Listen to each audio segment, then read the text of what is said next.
আসসালামু আলাইকুম and welcome to my channel Rehat talks live.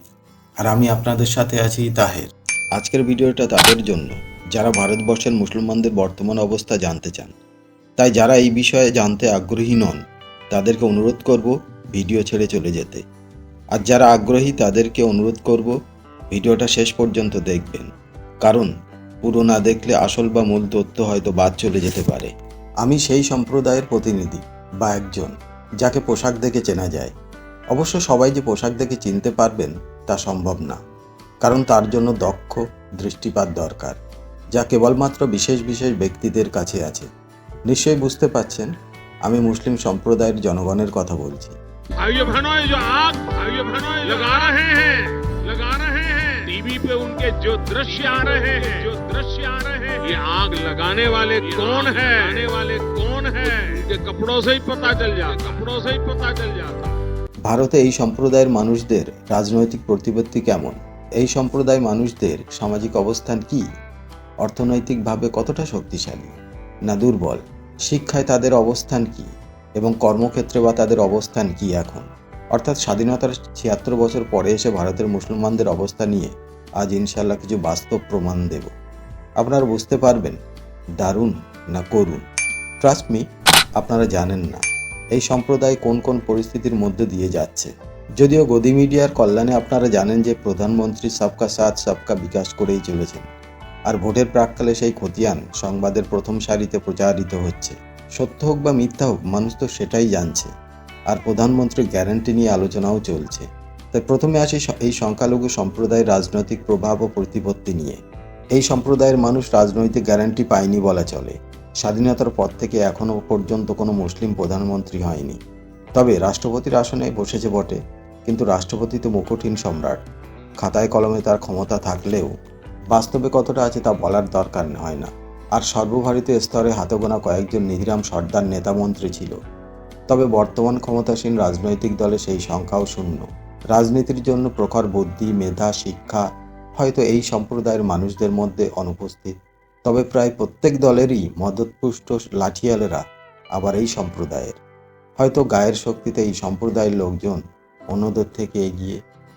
তো রাজনীতিতে যারাই কুলীন গোত্রীয় বা উচ্চপদস্থ, তাদের সামনে হয় পাহাড় সম বাধা, না হলে নিজের সম্প্রদায়ের জন্য কিছু করার তাগিদের অভাব। তাই তাদের দ্বারা কোনো অনুকূল সিদ্ধান্ত বা উপকার বয়ে আনে না। ফলে তারা নিজেদের ক্ষমতা নিজেরাই বড়াই করতে ব্যস্ত। আপন সম্প্রদায় নিয়ে তারা ভাবিত নন। সাধারণ কোনো ব্যক্তি নিম্নস্তর থেকে উপরের দিকে যে উঠবে তার উপায় নেই বললেই চলে, কারণ তাদের হাত ধরে উপরের দিকে টেনে তোলার কোনো কুলীন হাত এগিয়ে আসে না, বরং সেই হাতে লাঠি, বন্দুক, আরও কত না জানি অস্ত্র ধরিয়ে দেওয়া হয়। তাই ভারতবর্ষের রাজনীতির ময়দানে এই সম্প্রদায়ের ব্যক্তির খেলোয়াড়ের সংখ্যা প্রায় শূন্য বা শূন্যের দিকে। তবে ২০০, ৩০০, ৪০০, ৫০০ টাকার লোভে এই সম্প্রদায়ের লোকেরা আবার রাজনৈতিক ময়দান ভরিয়ে দেয়। এরা রাজনীতিতে ভোট ব্যাংক হিসেবে দায়িত্ব পালন করে, এটাও কম কিসে।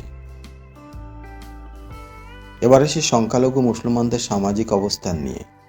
সামাজিক অবস্থান বলতে আমরা বুঝি কোনো মানুষের অবস্থান বা সম্মান সমাজের উপরে, না মাঝে, না নিচের দিকে। আর এই সামাজিক অবস্থান নির্ভর করে শিক্ষা, অর্থ, ক্ষমতা প্রভৃতির উপরে। আপনি যদি পুরো ভারতবর্ষ জুড়ে ভ্রমণ করেন তবে সর্বত্র প্রায় একই দৈন্যতা দেখতে পাবেন। ভারতবর্ষের বিকাশ হয়েছে এবং অন্যান্য সম্প্রদায়ের মানুষের বিকাশও হয়েছে বটে, তবে এই সম্প্রদায়ের বিকাশ হয়েছে বলে মনে হয় না। তবে হ্যাঁ, দেশের নিম্ন বর্গের কাজ এই সম্প্রদায় করে, আর এইভাবে দেশের বিকাশে অংশ নেয়, কারণ এইখানেই তারা কাজ করার মতো স্পেস পায়। এই বিষয়ে পরে আসছি। যাই হোক, সমাজের বুকে অবহেলিত, লাঞ্ছিত, অপমানিত, পদদলিত এক জাতি, যারা নির্দ্বিধায় মার খেতে জানে, প্রতি আক্রমণ করতে জানে না।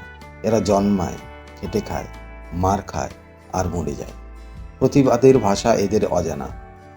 এরা ভেবে নিয়েছে এটাই তাদের ভবিতব্য, তাদের নিয়তির বিধান। তবে মাঝে মধ্যে যে কেউ ফোঁস করে ওঠে না তা নয়, কিন্তু তার পরিণাম প্রায় সর্বক্ষেত্রেই ভয়াবহ হয়ে দাঁড়ায়। আর অবশেষে তারাই দোষী সাব্যস্ত হয়, আর বিনা বিচারে জেলের মধ্যে নিয়তিকে দোষ দিতে দিতে দিন কাটাতে থাকে। তাই সমাজের বুকে এরা মেরুদণ্ডহীন একটা সম্প্রদায়, সর্বদা কেন্ন লজ্জাবতীর মতো নুইয়ে থাকে।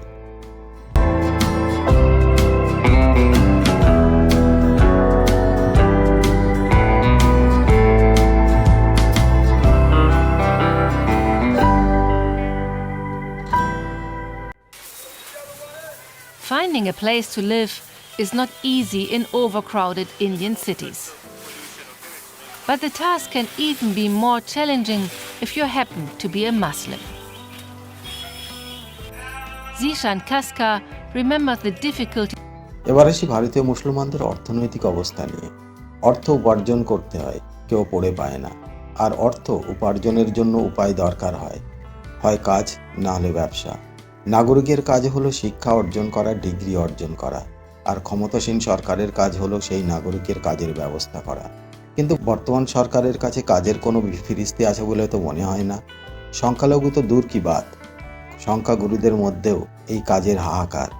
আর অপরপক্ষে ব্যবসা করতে অর্থ লাগে। এই সম্প্রদায় লোকেদের কাছে অর্থের দুষ্প্রাপ্যতাই সব থেকে বেশি।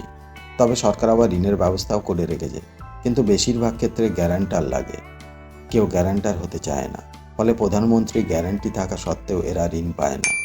তবে ছোটোখাটো ব্যবসা যে করে না তা নয়, যেমন রিক্সা চালানো, ঠেলা গাড়ি নিয়ে সবজি বিক্রি করা, ছোটোখাটো দোকান চালানো, তেলে ভাজা বিক্রি, এমন আরও কত ব্যবসা আছে তার কোনো ইয়াত্তা নেই।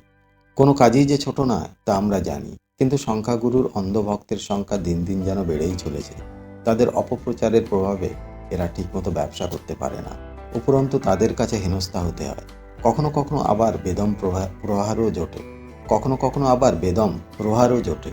তাই আপনি যদি কোনোদিন এই সম্প্রদায়ের মহল্লার মধ্যে দিয়ে যান, তাহলে খোলা চোখে এদের দৈন্যতা আর অর্থনীতির প্রকটতা প্রকাশ পাবেন। নির্দ্বিধায় আপনি অনুধাবন করতে পারবেন যে এদের মহল্লার মধ্যে দিয়ে যাচ্ছে। নিন্দুকেরা আর বুদ্ধিজীবীরা অবশ্য বলেন এদের এই অবস্থার জন্য এরাই দায়ী। আমি বলছি না যে এরা দায়ী না, তবে এদের মনের মধ্যে যেন আর কিছু করার বা নিজের উন্নয়ন করার জেদটাই হারিয়ে গেছে। সবাই পিঠের দিকে একটা আস্ত দেয়াল নিয়েই বসবাস করছে। এদের অবস্থা এখন এমনই, দিন আনি দিন খায়, এর মধ্যেই মজা পায়। শিক্ষায় মুসলমানদের কেমন অবস্থা এখন ভারতে? শিক্ষাক্ষেত্রে মুসলমানদের অবস্থা ততই বছর। এই সম্প্রদায়ের হতদরিদ্র অভিভাবকদের সন্তানদের শিক্ষার জন্য ভাবাতে গেলেই বলে, পড়াশোনা করে কি হবে, চাকরি তো আর হবে না, বরং মেয়েদের মধ্যে শিক্ষার চল প্রকট। এর পিছনে অবশ্য অন্য কারণ আছে। কোনো রকমে একটা বা দুটো ডিগ্রি অর্জন করতে পারলেই সুপাত্রের সাথে বিয়ে দিতে পারবে। আর একটা কারণ হলো সরকারের বিভিন্ন প্রকল্পের থেকে লাভবান হওয়া। যদিও সরকার এই বিষয়ে ওয়াকিবহাল, সরকারের এটা একটা টোপ বলা যায়। তাই এই সম্প্রদায়ের মেয়েদের মধ্যে বিদ্যা অর্জনের চাহিদা সব থেকে বেশি।